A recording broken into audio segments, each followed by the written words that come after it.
Greetings and salutations, dear lords and ladies of YouTube. Welcome to the first episode of the Hidden Castles of Austria. We're about to go and explore the castle, but first let's take a look at the location from above and learn about its history. Today, we're at the highest castle ruin in Styria. The Castleruin Steinschloss is located 1,180 meters above sea level in the Murtal Valley. Visible from afar, defiantly positioned on a rocky spur 450 meters above the valley, it covers an area of almost 6,400 square meters on 3 levels, with magnificent views over the ancient traffic routes and surrounding area. The first castle was built here by the Corinthian Epstein dynasty in the late 10th to the early 11th century. Here we are at the gatehouse, the first defence of the castle. Incorporated into the curtain wall, this large round tower with its small entrance would not easily be defeated. Additionally constructed next to the gatehouse is this cannon rondel, which provided extra defence against approaching artillery. Most of what you see here is from the 16th century. There may have been a drawbridge, but today there's no clear evidence to be found. Most impressive for me is this wonderful stone floor on which the whole structure was built. And if you look closely, you can see how over the centuries the marks of the cartwheels have been carved into the rock. As far as we know, the castle was never attacked or besieged. But if we imagine a large number of men managed to conquer the first door in the gatehouse, this small enclosed space would make it difficult to carry on, conquer the second door and leave most of the troops outside under ranged attacks. If eventually the attackers managed to overcome the first gatehouse, they would find themselves in the Zwinger. This area with its high walls on every side provided absolute no cover for the oncoming attackers who were trying to reach the second gatehouse. The defenders could easily range everyone inside here from above. At the end of the Zwinger, we reach the second gatehouse.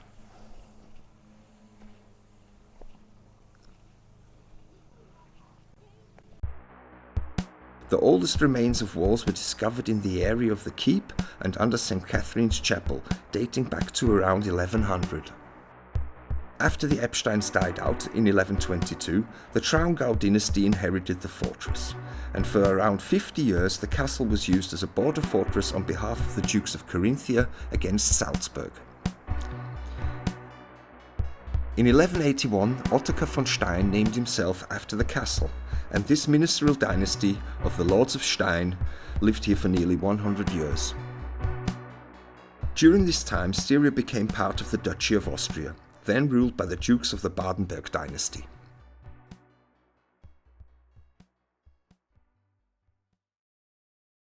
Attached to the second gatehouse on the right side was a large defensive tower, where only the back wall remains standing today.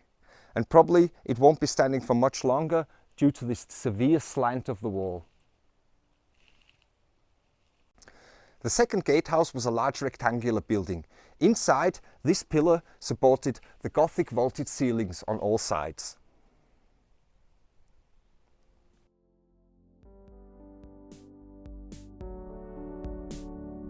The lower courtyard is the largest open area of the entire castle and probably contains stables, workshops and such like. It is very hard to tell what exactly took place here due to the lack of visible remains. Leading from the second gatehouse to the upper courtyard is this amazing passageway with its vaulted ceiling and great rocky floor.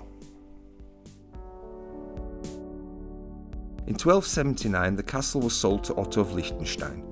His descendants owned the medieval castle for over 200 years, but actually never lived in it themselves, having it administrated by caretakers. By 1503, the 3 brothers of Liechtenstein sold the castle to the Benedictine monastery of St. Lambrecht, which is located nearby. Abbot Valentin Pierre had the castle modernized and heavily fortified by Italian master builders between 1525 and 1532 due to the Ottoman-Habsburg War and also peasant revolts.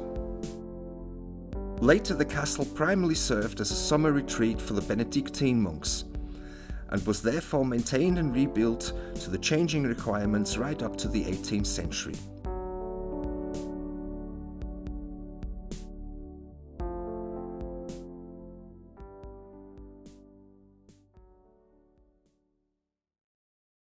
The upper courtyard is the place where the most of the daily activities took place.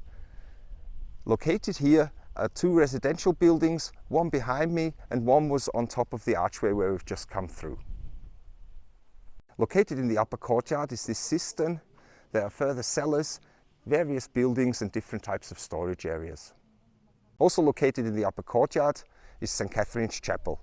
You can see the original layout of the building on the floor below.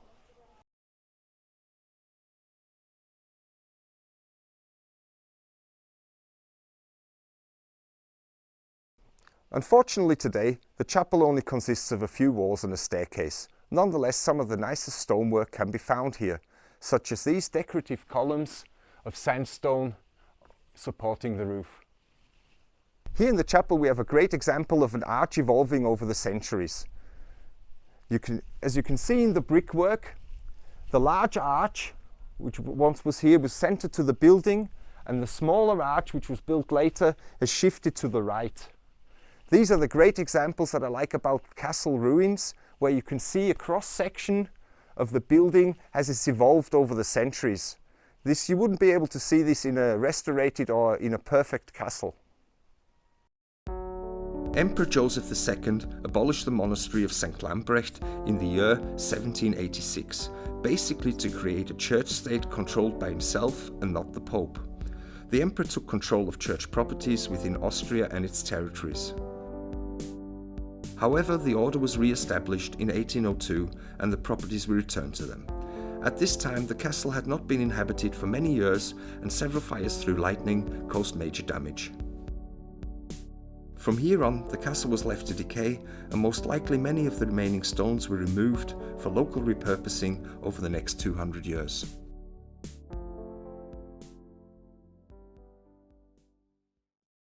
The keep tower was the original living quarters of the Lord, consisting of thick-walled five-sided tower which is now only 3 levels high. Considering these buildings were built with such basic materials such as sourced rocks, lime mortar, sand and wood, they have withstood the test of time much better than modern buildings would. The keep was strongly fortified and definitely a safe place to be, but considering the size, probably not a comfortable one. Due to the limited space in the keep, at some point a palace building was constructed behind it. This added further living space, although, as I mentioned before, we could not find any evidence of fireplaces anywhere. It is quite hard to imagine living in such buildings without fireplaces in such harsh conditions, especially in winter. When in the year 2000 several walls collapsed, it was decided by locals to carry out comprehensive restoration and annual maintenance to stop further decay of the ruin. In 2003, ceramic remains from the late Bronze Age, Urnfield culture and the Hallstatt period were found in a burnt layer in the area of the core castle. There was probably a burnt offering site on top of the rock more than 3,000 years ago.